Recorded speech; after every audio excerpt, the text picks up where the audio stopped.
We have Dr. Brittany Panico. She is joining us from Phoenix, Arizona. She is amazing. Hi, Dr. Hello. Panico. How are you? Thank you. How are you? I am doing great. Excited you're here. Thank you. I'm sorry if there's a rumble. I'm sitting in my car. My office is being remodeled, so But we're my not mad, hideaway. we're not mad at you and your office being remodeled. We just want to see pictures later. How about that? Yes, I will post some. Okay. So why don't you introduce yourself to the audience? Let's hear your story. It's going to be a gift to the people who get to listen. So, Sure. Thank you. So I'm Brittany Panico. I'm a rheumatologist in Phoenix, and I was in basically an academic. I was a clinician, academic clinician. So I wasn't producing research, but I was seeing patients in an academic center in Phoenix and heard Dr. Una's visibility formula workshop. This would have been a year and a half ago. So I've been in EBS for a full year. And my friend, who's a dermatologist, was sort of pushing me or kind of urging me, when you're ready, start a practice because we need, more people like you out here and I'm doing it and I think you could do it. So he sort of put the bug in my ear. But of course, I'm thinking, I don't know a thing about business. I've been employed my entire career. So I came across the visibility formula workshop and thought, oh my gosh, like this is my ticket to learning all of the things that I need to learn to be able to open up my own practice. And sure enough, so at that point, you were doing, I think, quarterly applications, and it was very similar, like a week to apply. And the night of, I sent it, I think I had like an hour before the deadline. I submitted my application. I told my husband, I'm doing this. Like, you'll thank me later, but we're going to do this. And he's a electrophysiologist. So he's like, okay, what, I believe in you, whatever. So got in, and the way that we paid for it essentially is I get very paranoid about taxes. I'm not a super very kind of savvy person when it comes to how I save and how we delegate for taxes. So I bank away a little bit extra every paycheck into our tax fund. And so usually we get a refund because there was a year I had to pay a lot of money and I told myself I would never do that again. So I overpay, and that way we get a refund every year. So we kind of decide how we're going to use that money. And we had just decided together that we were going to use our refund essentially to pay for EBS. So that was my little trick. And then, like Dr. Una had mentioned, making it a line item in your business. So because of EBS, I started my husband and I, we started our own consulting company to do to talk and do consulting work. So it's a line item for our consulting business now. But then rolling over into my practice, so I was in the public service loan forgiveness program and my loans were coming up to be forgiven. So once that happened, then I decided to give my notice and leave my employed practice and start my own practice. So that happened in December. So I'm 6 months into my own private practice in rheumatology. And I think one of the biggest ways that I'm seeing the return on my investment is not only the consulting. So I'm now a speaker for one of the pharmaceutical companies that I use their product. So that's going to pay for itself. I only have to speak, a handful of times and I essentially pay my tuition back. But it's also in my ability to pivot in my business now. So if something doesn't seem like it's going right, or I'm not necessarily getting the types of referrals that I will generate patient revenue, I know how to pivot that much quicker so that I don't waste my time doing stuff that's not actually making money for my business. So that's been really powerful because when we're employed, we don't have that control to say, I don't specifically want to see these patients who aren't bringing in revenue to my practice. Whereas now I can identify what portion of my community not only needs my help, but what portion is actually investing back into my practice so that I can then put more money back into my community by hiring more staff, by, servicing in that way. So I think the mindset you mentioned is such a key portion of it, because we learn then what it means to provide that investment back into our community and how we can pivot our role and our service to accommodate for that. So one of the things that's happening just within the last couple of weeks is a private practice closed. So there has been a massive change and shift in the patient population. And so a lot of those patients, needed to be seen quickly or were without infusion medications.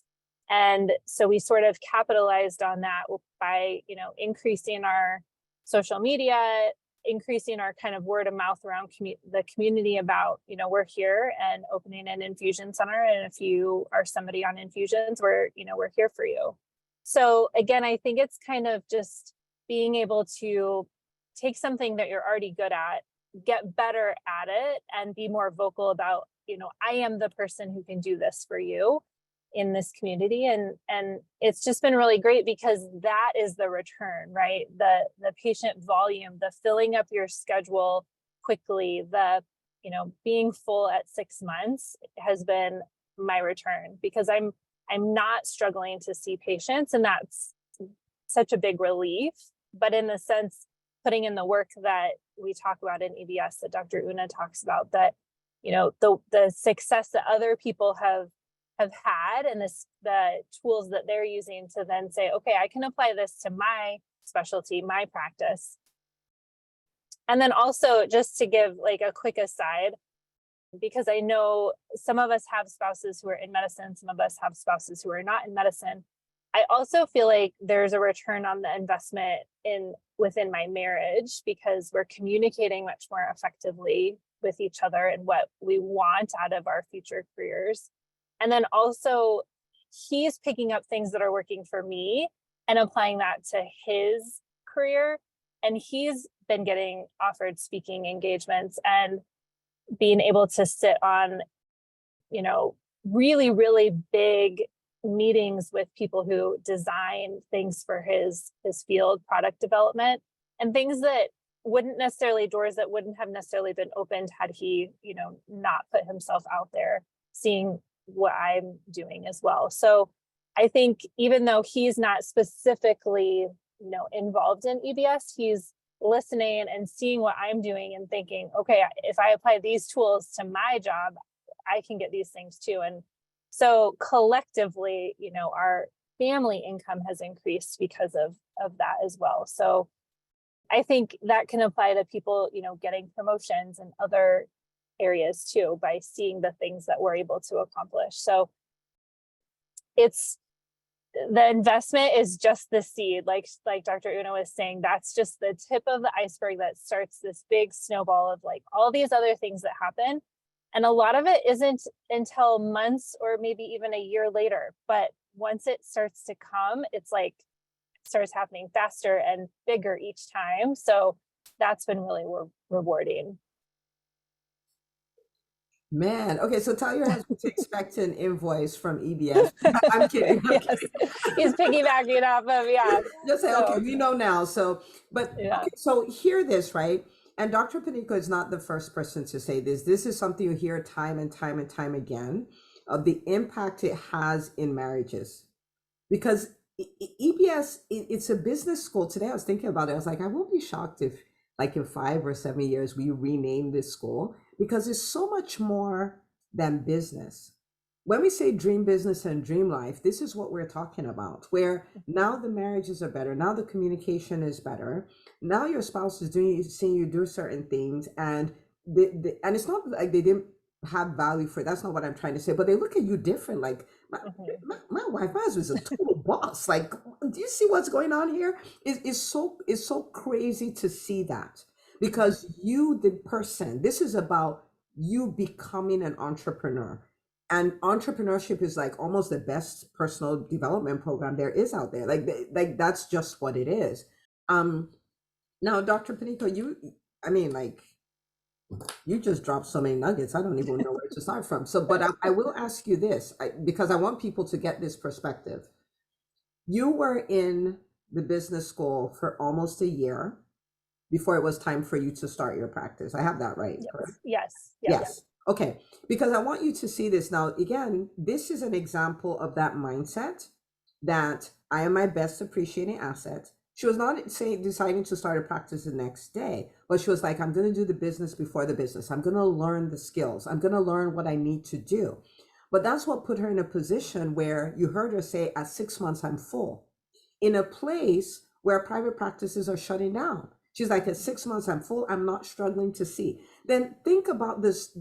We talked about the 7-figure sales system, the 7-figure marketing system. Now you can see that in operation, where she's like, okay, so that practice closed. So we have all these patients who are displaced. So this is how we're going to create these buckets so they'll know that we're here. So we just put the buckets so they come from there to here. And it's not like, oh, what do I, it's like, I know what to do, right? So I do this with social media, I do this with word of mouth, I do this, and I put that presence out there. So people are like, okay, we know this is a place to go. And she was able to turn that around. You guys, this is about becoming an entrepreneur, right? And it's not one business, really it's two businesses, because you have the consulting business and you have the private practice. And now your husband is applying the thing, getting his own speaking gigs and all of that. So collectively, family is so much better, right? So when you think about making the investment at this stage, right? Because you're at the beginning stages of the return on investment, because remember, this is the gift that keeps giving. And as the years go by, what it gives becomes bigger and bigger, right? So when you think about the initial investment you made compared to, that's what I was talking about, like you can focus on the investment, you can focus on the dream. When you compare the two, what do you think? I mean, it's so incredible to think, all I had to do is make that decision, and now it's automatic. I came up for renewal, and yes, like not even a question. I had already budgeted to renew. So I think, it's really that decision of this is what's gotten me this far in a year. So if I do it again, it's unfathomable what can even happen. And I think the biggest thing that really made a difference for me was understanding, when you're employed, your employer sets a cap for you. So I had all these restrictions on things I could do. I couldn't speak. I couldn't go out and do moonlighting. I couldn't make any extra money. I was stuck in my salary. And of course I could Uber, I could do some other thing that was not tied to medicine, but I couldn't use my skills to do anything else outside of my employed position. So now if I decide, I'm going to start using a supplement company to build a vertical. If I decide I want to do a third party something or other to add, an investment into my business. If I want to cut expenses somewhere and use something that's cheaper so that I have more revenue to use that for somewhere else, I can make those decisions. So your ability to pivot money and move money in those buckets, like Dr. Una was saying, you can do that once you're no longer under, the umbrella of employment. But I think it's helpful too that even if you have the intention of building your personal brand while being employed, there's still other ways, right? You can open that other business and do something different that doesn't conflict with your day job. Whereas, that's kind of the mindset of, oh, I can offer all these other things too, not just feel stuck in my job. We don't have to feel stuck. I just like to think that all of this was from one decision. This is what I've been saying since Saturday. It is a decision. Like all the other things, how will I pay you? How will I find the time? It's noise. What matters is the decision. This is the dream. This is the cost from your dream. I'm deciding to do it. That's it. Like it really is as simple as that. It's not more complicated than that. And for Dr. Panico, she's now in this place where she's experienced it. So she's not waiting she's just like, yeah, I already budgeted it. Whenever that time comes around, I'm just doing it. That's it. Because she understands it's just that decision. It's just that decision. There we go. Right. So Dr. Panico, this is so good. Thank you for sharing this. And I still get blown away every time I hear your story, because of course the story keeps evolving, right? Mm-hmm. I mean, like in a time when practices are shutting down like left, right, and center to say like in 6 months I'm busy. That's crazy. Like you know that, Yeah. right? Like it's crazy, but that's how we roll. In fact, I don't know who said this. I don't know who said this, but some night we were having our live session. Our live sessions are on Wednesdays at 7 p.m. Eastern. And someone's like, I started my practice 4 months ago and I'm only breaking even. I'm, and I just sat, I was just looking, I was just like, y'all are so spoiled in EBS. Like, I'm like, go post that in any other group on Facebook. Oh, well, that was you, Dr. Palmer. I was like, go post it on any other group in Facebook and say, my problem is that I've been open for 4 months and I'm breaking even. They will drag you, right? Because I was like, wow. I was like, you guys are just rock stars. So you're like, this is a new norm. I'll take it. I'll take the challenge. But it really is a different place, and it really comes from that commit. It's a decision that turns people into this, like where this is how we roll. This is what we do. When you join EBS, when you join the EntreMD Business School, I want you to understand that now you're surrounded with people like Dr. Reed, people like Dr. Palmer, people like Dr. Panico, the doctors you heard on side. Like this is now your new community where you have the best kind of peer pressure is positive peer pressure. And it's not in a bad way. It's in an inspiring, empowering way. Like you're like, wait a minute. Like if she could, I can. If she could, oh, that's the way they did it. I can do that too. You have somebody you can ask questions. You can bounce ideas off. Like this becomes your new environment. And the law of the environment is that you never rise above your environment. You're never unaffected by your environment, right? So you walk into a place full of people like her, it's like being under a vent that's blowing cold air. Like you're gonna get cold. So here you're gonna get on fire. You're gonna go like, I can do this. You're one decision away. Okay, so please turn in your application, entremd.com/apply, and give yourself the gift of a new way of thinking. I don't just go like, wait a minute, I don't have the time, I don't have this, I don't have that. You've done this before. You did it for medical school. You didn't stop. You were like, I got this. We'll figure it out. That's what you said. That's what turned you from a pimply teenager into a person who can operate on hearts. That's the power of that decision. So I'm saying decide one more time. Like, are we going to evolve once and stop? Evolving once and stopping is what got us where we are. That's what created the loss of autonomy. That's what created the burnout. That's what created all of this. We need to do one more evolution, and there'll be another one after that. Okay. So this is a trick evolution, but one more evolution.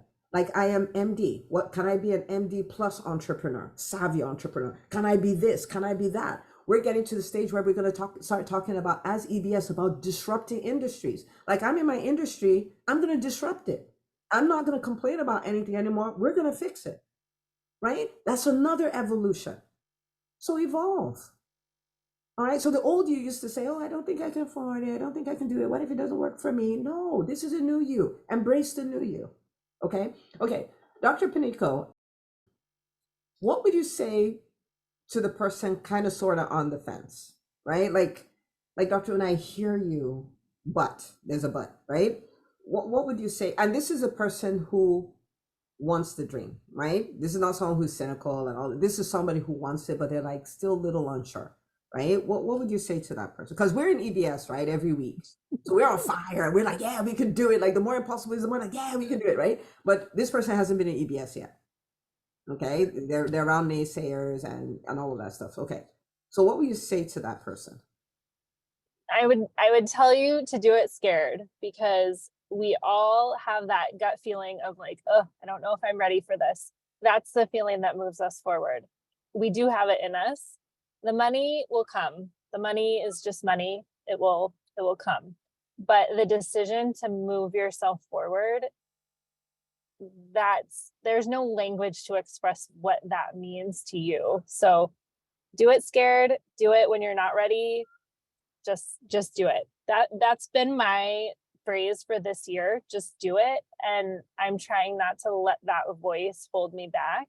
And so many amazing things have happened that I would never have even thought. So you can't think of it. You can't necessarily even know what your dream is until you're doing it, and then it evolves and it happens.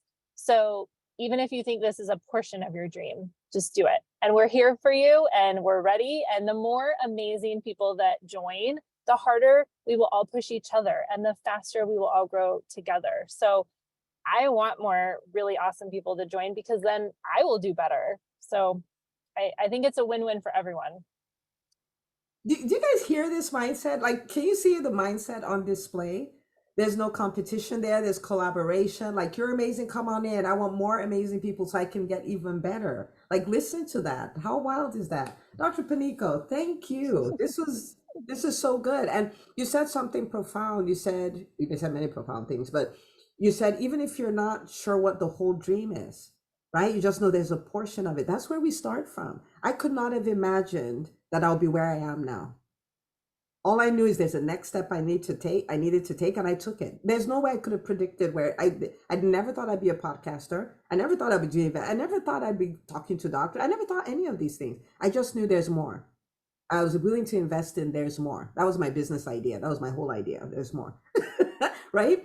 So entremd.com/apply.